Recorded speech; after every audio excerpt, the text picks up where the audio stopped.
This is the Earth, as it looked 90 million years ago. Geologists call this period the Late Cretaceous. It was a time of extreme global warming, when dinosaurs still ruled the planet. They went about their lives secure in their place at the top of the food chain, oblivious to the changes taking place around them. The continents were drifting apart, opening huge rifts in the Earth's crust. They flooded, becoming seas. Algae thrived in the extreme heat, poisoning the water. They died and fell in their trillions to the bottom of the rifts. Rivers washed sediment into the seas, until the organic remains of the algae were buried.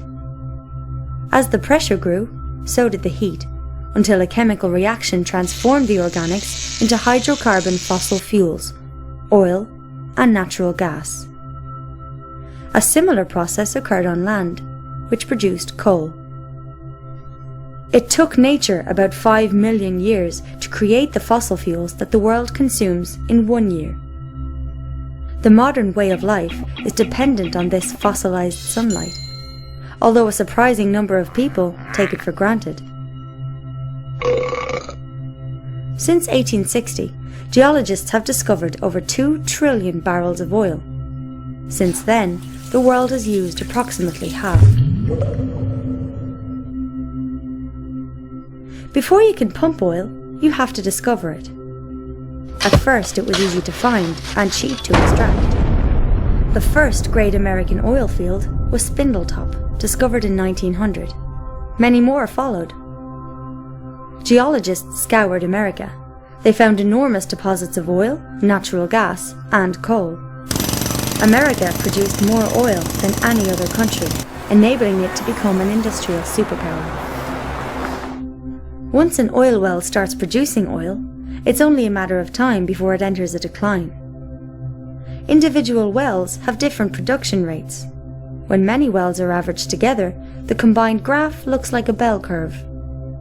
Typically, it takes 40 years after the peak of discovery for a country to reach its peak of production, after which it enters a permanent fall. In the 1950s, Shell geophysicist M. King Hubbard predicted that America's oil production would peak in 1970, 40 years after the peak of US oil discovery. Few believed him. However, in 1970, American oil production peaked and entered a permanent decline. Hubbard was vindicated.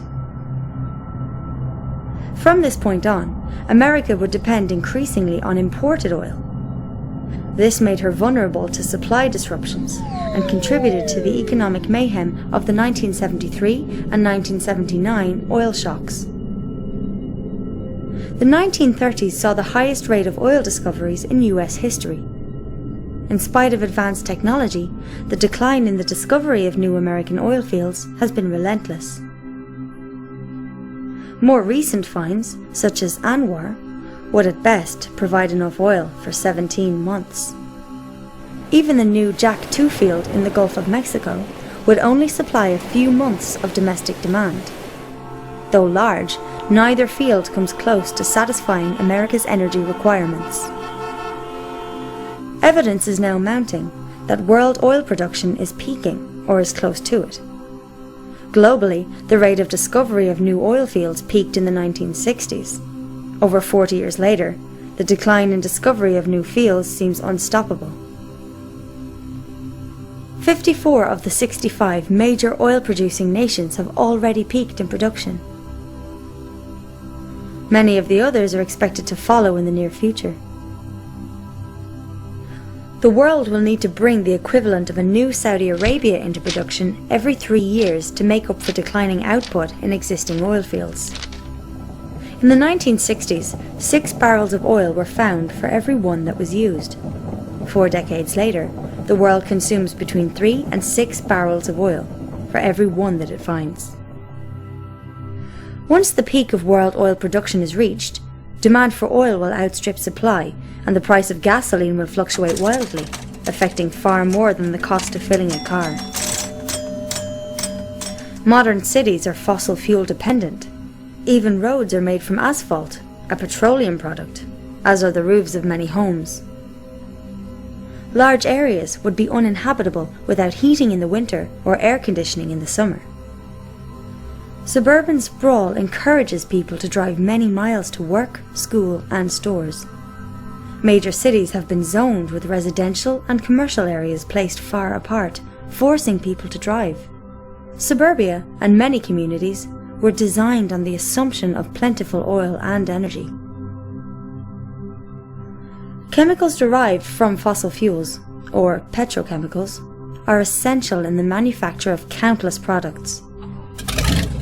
The modern system of agriculture is heavily dependent on fossil fuels, as are hospitals, aviation, water distribution systems, and the US military, which alone uses about 140 million barrels of oil a year. Fossil fuels are also essential for the creation of plastics and polymers, key ingredients in computers, entertainment devices, and clothing. The global economy currently depends on endless growth, demanding an increasing supply of cheap energy. We are so dependent on oil and other fossil fuels that even a small disruption in supply may have far-reaching effects on every aspect of our lives.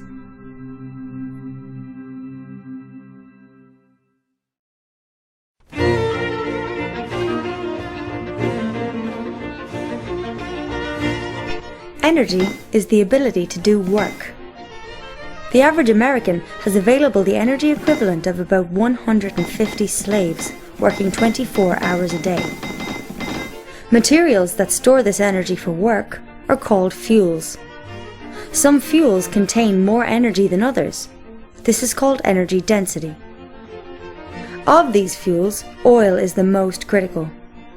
The world consumes 30 billion barrels a year, equal to 1 cubic mile of oil, which contains as much energy as would be generated from 52 nuclear power plants working for the next 50 years. Although oil only generates 1.6% of US electricity, it powers 96% of all transportation. In 2008, 2/3 of America's oil was imported. Most was from Canada, Mexico, Saudi Arabia, Venezuela, Nigeria, Iraq, and Angola. Several factors make oil unique. It is energy dense. 1 barrel contains the energy equivalent of almost 3 years of human labor. It is liquid at room temperature, easy to transport, and usable in small engines. To acquire energy, you have to use energy. The trick is to use smaller amounts to find and extract larger amounts. This is called EROEI, energy return on energy invested. Conventional oil is a good example. The easy-to-extract, high-quality crude was pumped first.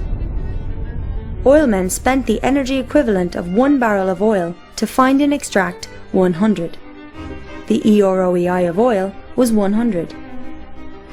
As the easy-to-find oil was pumped first, exploration moved into deep waters, or distant countries, using increasing amounts of energy to do so. Often, the oil found now is heavy or sour crude and is expensive to refine. The EROEI for oil today is as low as 10. If you use more energy to get the fuel than is contained in the fuel, it's not worth the effort to get it. It is possible to convert one fuel source into another. Every time you do so, some of the energy contained in the original fuel is lost. For instance, There is unconventional oil, tar sands and shale. Tar sands are found mainly in Canada. 2/3 of the world's shale is in the US. Both of these fuels can be converted to synthetic crude oil. However, this requires large amounts of heat in fresh water, reducing their EROEI, which varies from 5 to as low as 1.5. Shale is an exceptionally poor fuel, pound for pound containing about 1/3 the energy of a box of breakfast cereal. Coal exists in vast quantities and generates almost half of the planet's electricity. The world uses almost 2 cubic miles of coal a year. However, global coal production may peak before 2040. The claim that America has centuries' worth of coal is deceptive, as it fails to account for growing demand and decreasing quality. Much of the high-quality anthracite coal is gone, leaving lower-quality coal that is less energy-dense. Production issues arise as surface coal is depleted and miners have to dig deeper and in less accessible areas. Many use destructive mountaintop removal to reach coal deposits, causing environmental mayhem. Natural gas is often found alongside oil and coal. North American discovery of conventional gas peaked in the 1950s and production peaked in the early 70s.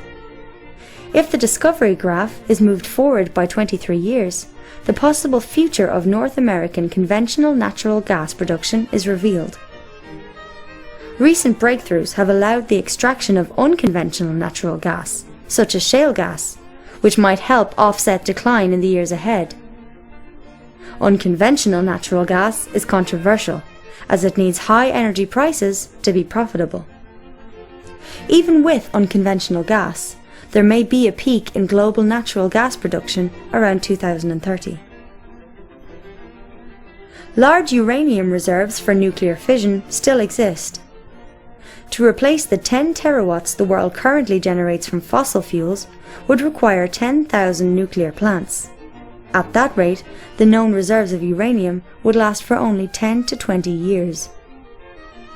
Experiments with plutonium-based fast breeder reactors in France and Japan have been expensive failures. Nuclear fusion faces massive technical obstacles. Then there are the renewables. Wind power has a high EROEI, but is intermittent. Hydropower is reliable, but most rivers in the developed world are already dammed. Conventional geothermal power plants use existing hotspots near the Earth's surface. They are limited to those areas. In the experimental EGS system, 2 shafts would be drilled 6 miles deep. Water is pumped down one shaft to be heated in fissures, then rise up the other, generating power. According to a recent MIT report, this technology might supply 10% of US electricity by 2050. Wave power is restricted to coastal areas. The energy density of waves varies from region to region. Transporting wave-generated electricity inland would be challenging. Also, the salty ocean environment is corrosive to turbines. Biofuels are fuels that are grown. Wood has a low energy density and grows slowly. The world uses 3.7 cubic miles of wood a year. Biodiesel and ethanol are made from crops grown by petroleum-powered agriculture. The energy profit from these fuels is very low. Some politicians want to turn corn into ethanol. Using ethanol to supply 1/10 of projected US oil use in 2020 would require 3% of America's land. To supply 1/3 would require 3 times the area now used to grow food. To supply all US petroleum consumption in 2020 would take twice as much land as is used to grow food. Hydrogen has to be extracted from natural gas, coal, or water, which uses more energy than is generated from the hydrogen. This makes a hydrogen economy unlikely. All the world's photovoltaic solar panels generate as much electricity as 2 coal power plants. The equivalent of between 1 and 4 tons of coal are used in the manufacture of a single solar panel. We'd have to cover as many as 140,000 square miles with panels to meet current world demand. As of 2007, there were only about 4 square miles. Concentrated solar power, or solar thermal, has great potential, though at the moment there are only a small number of plants operating. They are also limited to sunny climates, requiring large amounts of electricity to be transmitted over long distances. All of the alternatives to oil depend on oil-powered machinery, or require materials such as plastics that are produced from oil. When considering future claims of amazing new fuels or inventions, ask, does the advocate have a working commercial model of the invention? What is its energy density? Can it be stored or easily distributed? Is it reliable or intermittent? Can it be scaled to a national level? Are there hidden engineering challenges? What is the E or OEI? What are the environmental impacts? Remember that large numbers can be deceptive. For example, 1 billion barrels of oil will satisfy global demand for only 12 days. A transition from fossil fuels would be a monumental challenge.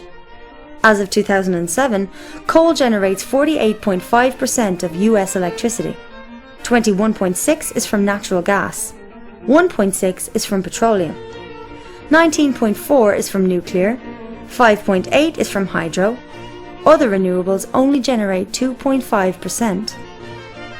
Is it possible to replace a system based on fossil fuels with a patchwork of alternatives? Major technological advances are needed, as well as political will and cooperation, massive investment, international consensus, the retrofitting of the $45 trillion global economy, including transportation, manufacturing industries, and agricultural systems, as well as officials competent to manage the transition. If all these are achieved, could the current way of life continue?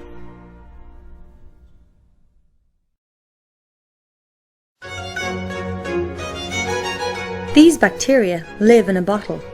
Their population doubles every minute. At 11 a.m., there is 1 bacterium. At 12 noon, the bottle is full. It is half full at 11:59, leaving only enough space for 1 more doubling. The bacteria see the danger. They search for new bottles and find 3. They assume that their problem is solved. By 12 noon, the first bottle is full. By 12:01, the second bottle is full. By 12:02, all the bottles are full. This is the problem that we face due to the doubling caused by exponential growth. When humanity began to use coal and oil as fuel sources, it experienced unprecedented growth. Even low growth rates produce large increases over time. At a 1% growth rate, an economy will double in 70 years. At 2% rate, doubles in 35 years. At a 10% growth rate, an economy will double in only 7 years. If an economy grows at the current average of 3%, it doubles every 23 years. With each doubling, demand for energy and resources will exceed all the previous doublings combined. The financial system is built on the assumption of growth, which requires an increasing supply of energy to support it. Banks lend money they don't have, in effect creating it. The borrowers use the newly created loan money to grow their businesses and pay back the debt, with an interest payment which requires more growth. Due to this creation of debt-formed money, most of the world's money represents a debt with interest to be paid. Without continual, new and ever larger generations of borrowers to produce growth and thus pay off these debts, the world economy will collapse. Like a Ponzi scheme, the system must expand or die. Partly through this debt system, the effects of economic growth have been spectacular in GDP, damming of rivers, water use, fertilizer consumption, urban population, paper consumption, motor vehicles, communications and tourism. World population has grown to 7 billion and is expected to exceed 9 billion by 2050. On a flat, infinite Earth, this might not be a problem. However, as the Earth is round and finite, we will eventually face limits to growth.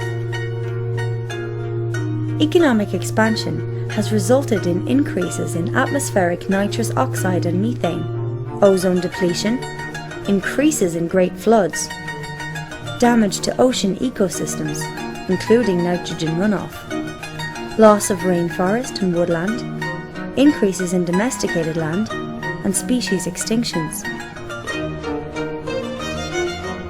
If we place a single grain of rice on the first square of a chessboard, double this and place 2 grains on the second, double again and place 4 on the third, double again and place 8 on the fourth, and continue this way, putting on each square twice the number of grains than were on the previous one, by the time we reach the final square we need an astronomical number of grains. 9 quintillion, 223 quadrillion, 372 trillion, 36 billion, 854,776,000 grains. More grain than the human race has grown in the last 10,000 years. Modern economies, like the grains on the chessboard, double every few decades. On which square of the chessboard are we? Besides energy, civilization demands numerous essential resources: fresh water, topsoil, food, forests, and many kinds of minerals and metals. Growth is limited by the essential resource in scarcest supply. A barrel is made of staves, and like water filling a barrel, growth can go no further than the lowest stave, or the most limited essential resource. Humans currently utilize 40% of all photosynthesis on Earth. Though it might be possible to use 80%, we are unlikely to ever use 160%.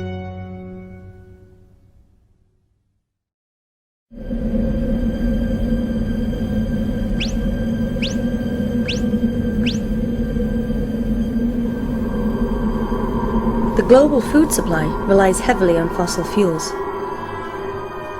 Before World War I, all agriculture was organic. Following the invention of fossil fuel-derived fertilizers and pesticides, there were massive improvements in food production, allowing for increases in human population. The use of artificial fertilizers has fed far more people than would have been possible with organic agriculture alone. Fossil fuels are needed for farming equipment, transportation, refrigeration, packaging in plastic, and cooking. Modern agriculture uses land to turn fossil fuels into food and food into people. About 7 calories of fossil fuel energy are used to produce 1 calorie of food. In America, food travels approximately 1,500 miles from farm to customer.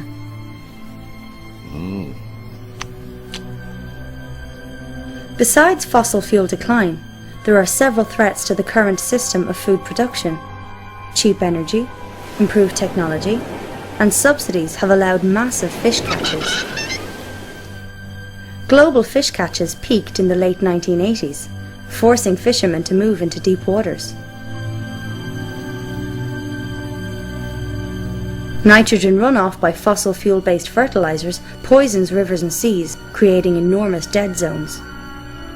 At this rate, all fish populations are projected to collapse by 2048.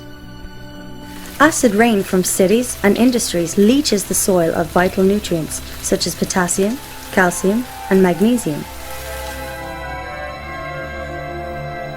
Another threat is a lack of water. Many farms use water pumped from underground aquifers for irrigation. The aquifers need thousands of years to fill up, but can be pumped dry in a few decades, like oil wells. America's massive Ogallala aquifer has fallen so low that many farmers have had to return to less productive dry land farming. Additionally, the use of irrigation and fertilizers can lead to salinization, the accumulation of salt in the soil. This is a major cause of desertification. Still another threat is topsoil loss. 200 years ago, there were 6 feet of topsoil on the American prairies. Today, through tillage and poor practices, approximately half is gone.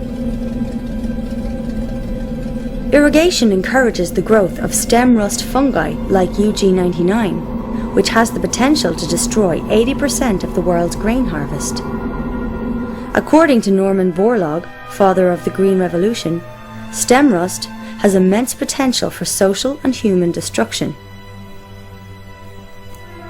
The use of biofuels means that less land will be available for food production. An area has a finite carrying capacity. This is the number of animals or people that can live there indefinitely. If a species overshoots the carrying capacity of that area, it will die back until the population returns to its natural limits.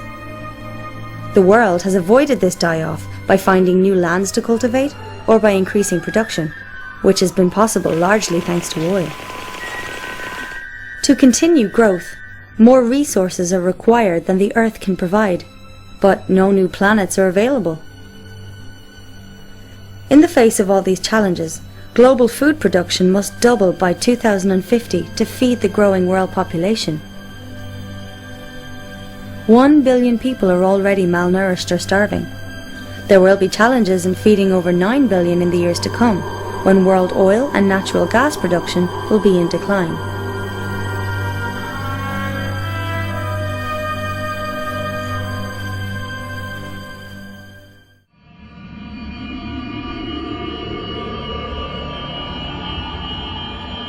The global economy grows exponentially at about 3% a year, consuming increasing amounts of non-renewable fuels, minerals and metals, as well as renewable resources like water, forests, soils and fish faster than they can be replenished. Even at a growth rate of 1%, an economy will double in 70 years. The problem is intensified by other factors. Globalization allows people on one continent to buy goods and food made by those on another. The lines of supply are long, placing strains on a limited oil resource. We now rely on distant countries for basic necessities. Modern cities are fossil fuel dependent. Most banking systems are based on debt, forcing people into a spiral of loans and repayments, producing growth. What can be done in the face of these problems? Many believe that the crisis can be prevented through conservation, technology, smart growth, recycling, electric cars and hybrids, substitution, or voting. Conservation will save you money, but it alone won't save the planet. If some people cut back on oil use, the reduced demand will drive down the price, allowing others to buy it for less. In the same fashion, a more efficient engine that uses less energy will, paradoxically, lead to greater energy use. In the 19th century, English economist William Stanley Jevons realized that better steam engines made coal a more cost-effective fuel source, which led to the use of more steam engines, which increased total coal consumption.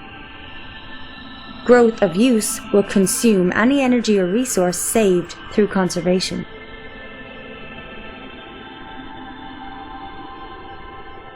Many believe that scientists will solve these problems with new technology. However, technology is not energy. Technology can channel energy into work, but it can't replace it. It also consumes resources. For instance, computers are made with 1/10 of the energy needed to make a car.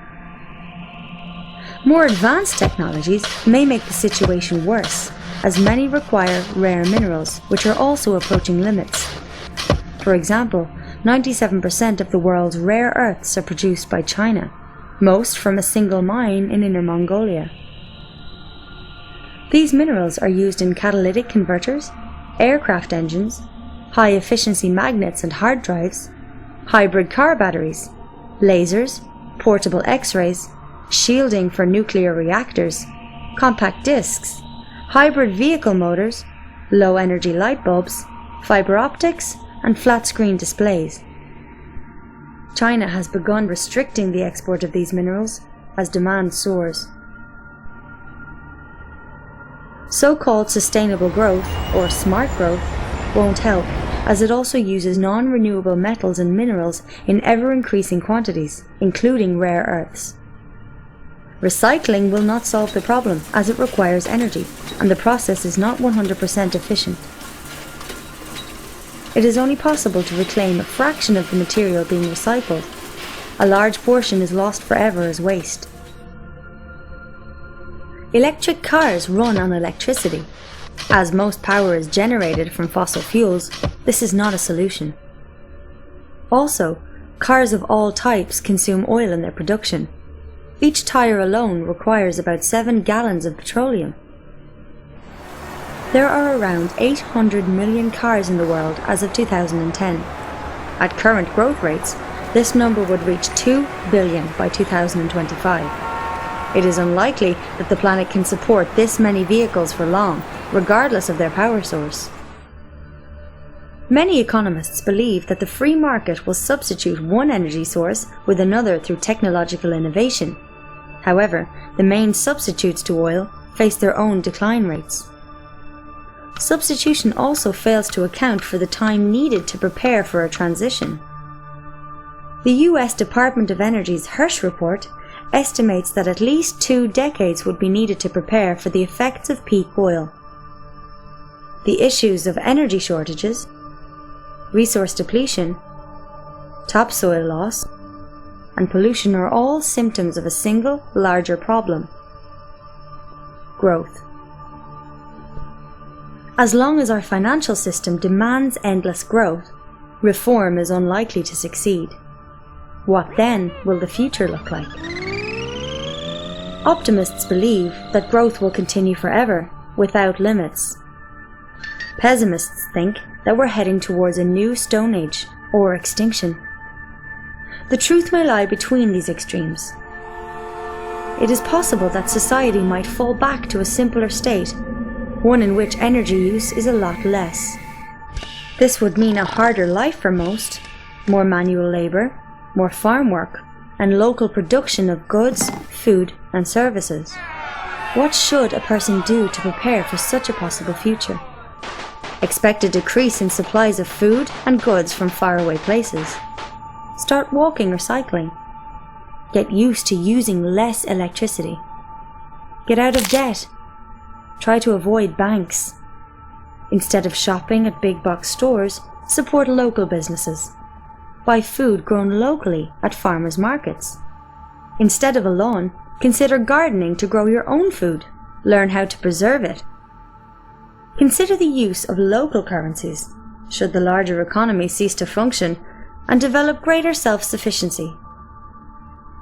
None of these steps will prevent collapse, but they might improve your chances in a low-energy future, one in which we will have to be more self-reliant, as our ancestors once were.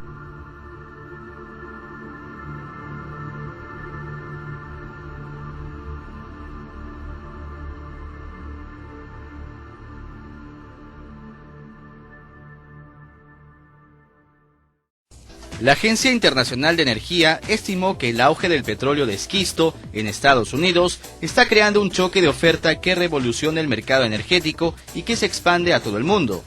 Según la agencia, el crecimiento de este filón energético permitirá que la oferta mundial de petróleo sea superior a la demanda, y ello debería ayudar a calmar un mercado petrolero que estaba relativamente tenso desde hace varios años. Asimismo, prevé un aumento de la capacidad de producción planetaria de crudo de 8.3 millones de barriles diarios entre 2012 y 2018 para llegar a los 103 barriles.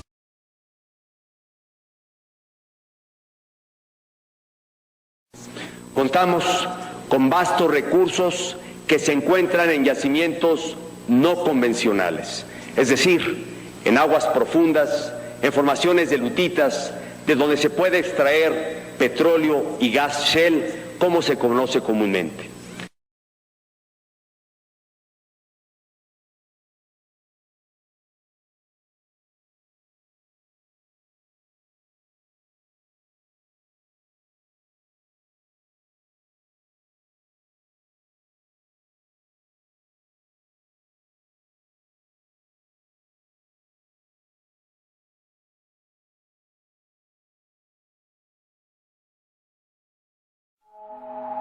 In 2006, filmmaker Josh Fox received a letter in the mail offering him $100,000 for permission to drill for natural gas on his land. He knew that in 2005, Congress had passed a bill exempting gas companies from environmental regulations. He wanted to know what impact the drilling would have on his land, so he took his camera across the United States to discover the truth about hydraulic fracturing. The method of gas drilling they use is called hydraulic fracturing, or fracking. It blasts a mix of water and chemicals 8,000 feet into the ground. The fracking itself is like a mini earthquake. The intense pressure breaks apart the rock and frees up the gas. 6 states have documented over 1,000 incidents of groundwater contamination. It bubbles and hisses when it comes out. I won't drink it. They can drill whether we like it or not. It's a free-for-all. Our water was good before they started drilling. Then when they got done, it was bad. Obviously, we have a problem here. The Colorado Oil and Gas Commission is aware of the situation and will probably be doing some additional testing in the area as soon as possible. There has been concern raised about the methods to tap these valuable resources. They have been characterized as environmentally risky and inadequately regulated. Such reports are not accurate. The neurological effects are very insidious. Everybody was sick, including me. I have these lesions in my brain. You get pains all over your body. If you weren't able to do this hydraulic fracturing, how much more would we be dependent on foreign oil and terrorism? I have one quote here from you that says that you're trying to do this in a way that doesn't damage the environment. But you also said recently that water contamination is inevitable. Well, yeah, I mean... are those contradictory, or...? Despite documented health risks and environmental impact, hydraulic fracturing is spreading across the globe. It's amazing that what took Mother Nature millions of years to build can be destroyed in a few hours with a piece of heavy machinery. What it's doing is searching for a problem that does not exist. Whoa, Jesus Christ.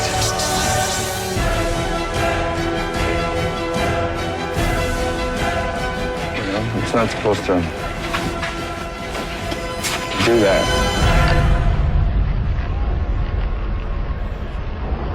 Al respecto es el senador del Partido Acción Nacional, Raúl García, a quien precisamente tengo en la línea. Senador, perdóneme García, Raúl Gracia, una disculpa senador, y le agradezco mucho que tome la llamada. Y justamente este tema del fracking es un tema muy interesante en el que también se está centrando mucho esta reforma. Efectivamente es un tema que ya existía en la exploración en nuestro país, no es nuevo, pero que obviamente con esta reforma energética pues su implementación se incrementará en gran cuantía.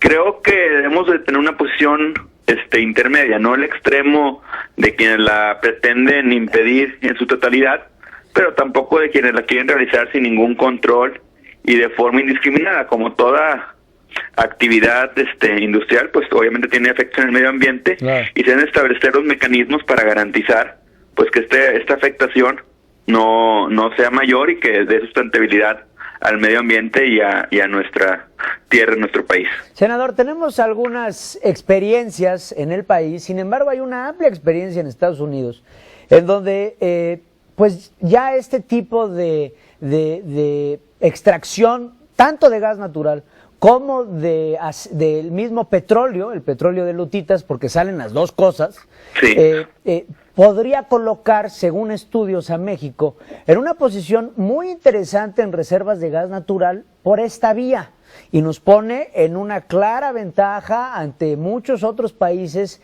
teniendo estas grandes reservas de este tipo de gas, que está de cierto modo comprobado al tener una gran frontera con Texas, que lo está haciendo de forma desmedida, y también Arizona y también Nuevo México, que también están empezando a experimentar. Entonces se convierte este tipo de exploración en una exploración importante, que tiene una derrama de capital importante, que tenemos un precedente, por ejemplo, con el gas, en donde ya hay un mercado privado que hace la distribución y hace la repartición en franquicia. Tenemos también, ciertos antecedentes económicos, inclusive de compras de tierras anticipadas a la reforma energética. Vamos, hay un tema muy grande. Sí, es un tema de gran relevancia y efectivamente hay que proteger nuestro medio ambiente, pero también hay que generar crecimiento económico en nuestro país. A mí me toca ser de Nuevo León y cuando voy en la carretera de Laredo a San Antonio, pues obviamente que pueblos que antes no tenían la mayor relevancia, hoy tienen gran inversión, gran crecimiento y se ve únicamente pasar por la carretera. Nosotros esperaríamos que obviamente que en las zonas que tiene esta potencialidad de gas lutitas, pues en nuestro país también se dé este crecimiento y esto beneficiaría en empleos para los mexicanos. Igualmente tener gran capacidad de gas, pues le permite a nuestras industrias tener este insumo en forma económica y en consecuencia ser competitivo en su producción tanto a nivel nacional como a nivel internacional de los productos que en su generación requieren de este insumo.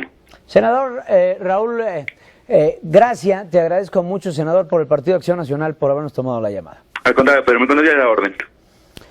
Bueno, este tema del fracking y del shale gas y del shale oil, como es mejor conocido en los Estados Unidos, también tiene otro punto de vista, un punto de vista un poquito más ecológico. Y tenemos que analizarlo también.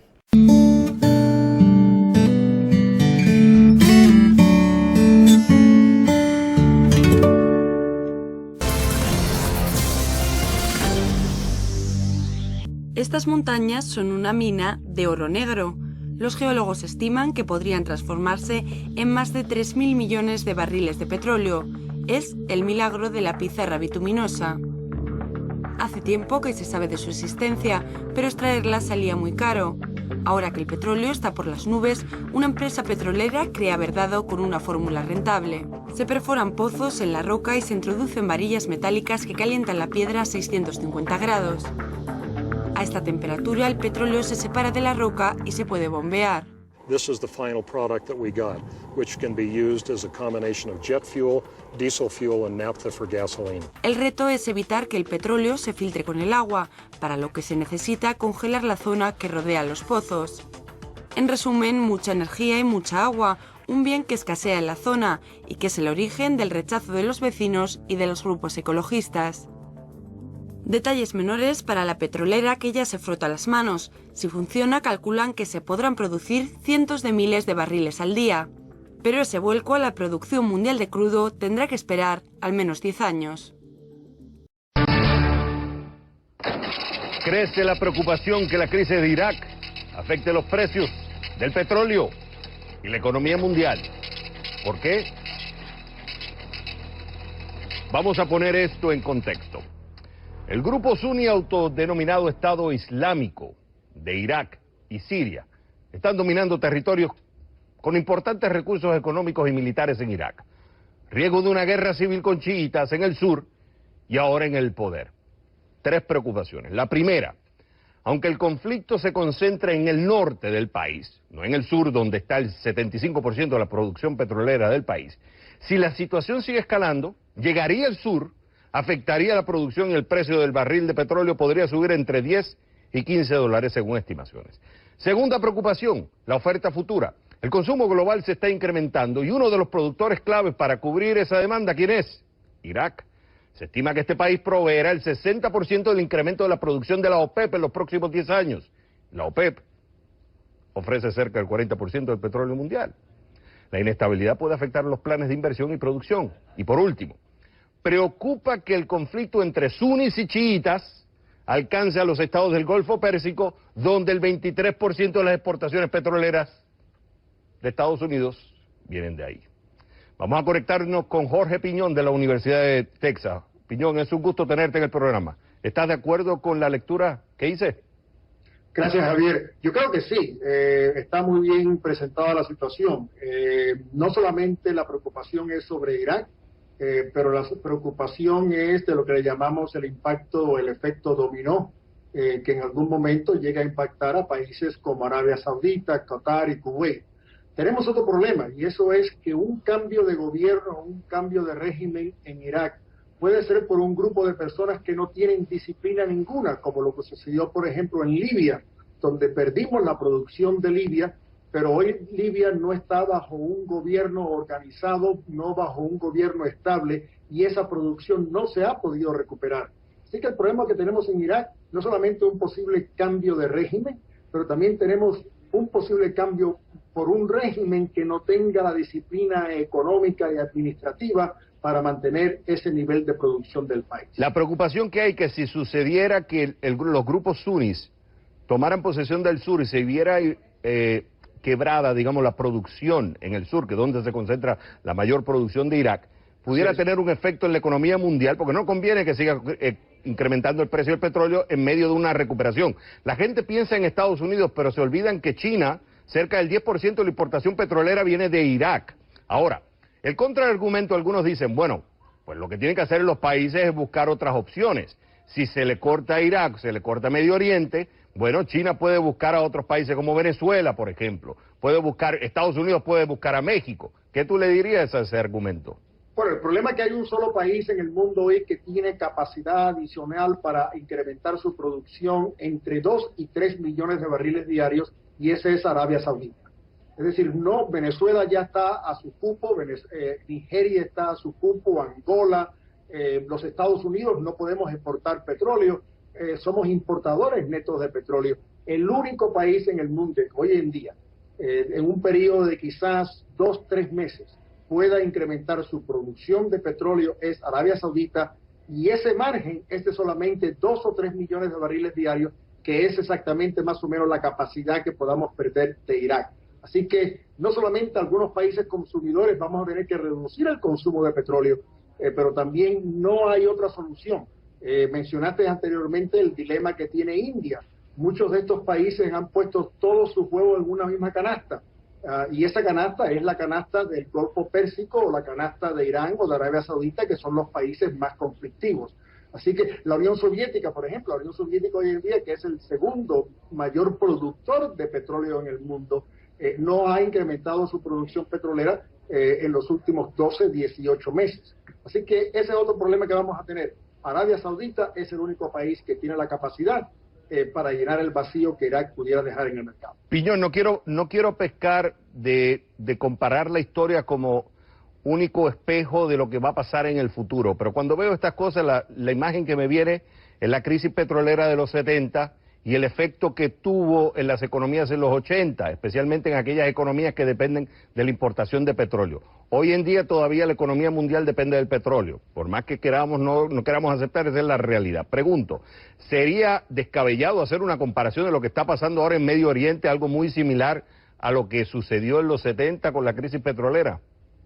Yo creo que no, por dos razones. Primero, porque tenemos ahora gas natural. Es decir, el rol que tenía el gas natural dentro de la matriz energética hace 30 años era mínimo. Hoy en día, países como los Estados Unidos, países como Rusia, países como Trinidad y Tobago, Angola, otros países han incrementado su producción de gas natural, y muchos países han cambiado el combustible para generar electricidad de petróleo o carbón al gas natural, no solamente porque es más barato, pero sino que desde el punto de vista medioambiental es un combustible mucho más limpio. Así que hoy en día tenemos una gran producción de gas natural, que es un nuevo combustible, no para el transporte, en el transporte sí continuamos dependiendo en lo que es petróleo crudo, pero el rol del gas natural hoy en el mundo es mucho más importante que lo que teníamos hace 20 o 30 años. Ok, lo que está pasando en Irak es preocupante para muchos, especialmente los que importan, el tema de la inflación, el tema de que no hay un crecimiento sostenible, el problema de que si se nos sube el precio de la gasolina es otro efecto que va a tener el bolsillo, por tanto afecta el consumo. Hay una preocupación. Tú como experto analista en el tema energético, ¿qué es lo que más te llama la atención y te preocupa de lo que puede estar sucediendo en Irak y que debemos prestar atención? Yo creo, una vez más, es el efecto dominó, que es lo que estudiamos aquí nosotros en los escenarios que usamos en la Universidad de Texas. Es decir, ¿qué impacto puede tener la situación en Irak en el resto de los productores? Aquí en los Estados Unidos, por ejemplo, estamos en la universidad estamos evaluando la posible pérdida de producción de Venezuela, la baja de producción en México y qué impacto pueda tener eso en la región. Así que hoy en día lo que nos preocupa no es solamente en los problemas que tiene un país en sí mismo, sino ese efecto dominó que pueda tener en una región que entonces sí, Javier, como tú mencionabas, puede impactar en una forma muy negativa las economías mundiales. Pero el gran reto de Irak es que Irak tiene 140.000 millones de reservas, es decir, una de las más grandes reservas del mundo están en Irak, y es un petróleo fácil de producir, no como es el de Venezuela, que es del Orinoco, que es un crudo extra pesado. El potencial de Irak, como dijiste al presentar tu programa al principio, es gigantesco. Así que no solamente es a corto plazo la pérdida que va a tener Irak, es decir, es también a largo plazo. La realidad, señores, es que estamos involucrados. La globalización nos muestra que lo que pasa en Irak nos afecta hasta en Alaska. Jorge Piñón, fue un gusto haberte tenido en el programa. Gracias, Javier.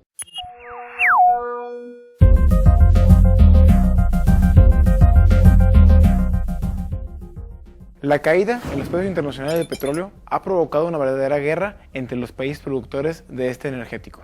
En las últimas semanas, países miembros de la OPEP han cabildeado en favor de que se reduzcan los niveles de producción de petróleo y de esta manera poder subir el precio del barril. Sin embargo, todo parece indicar que no lo conseguirán. Por un lado se encuentra Rusia, uno de los principales productores de petróleo en el mundo, quien ya anunció que no reduciría sus niveles de producción. A esto se le debe agregar que Arabia Saudita, el líder de facto de la OPEP, se ha inclinado más en mantener los niveles de producción estables.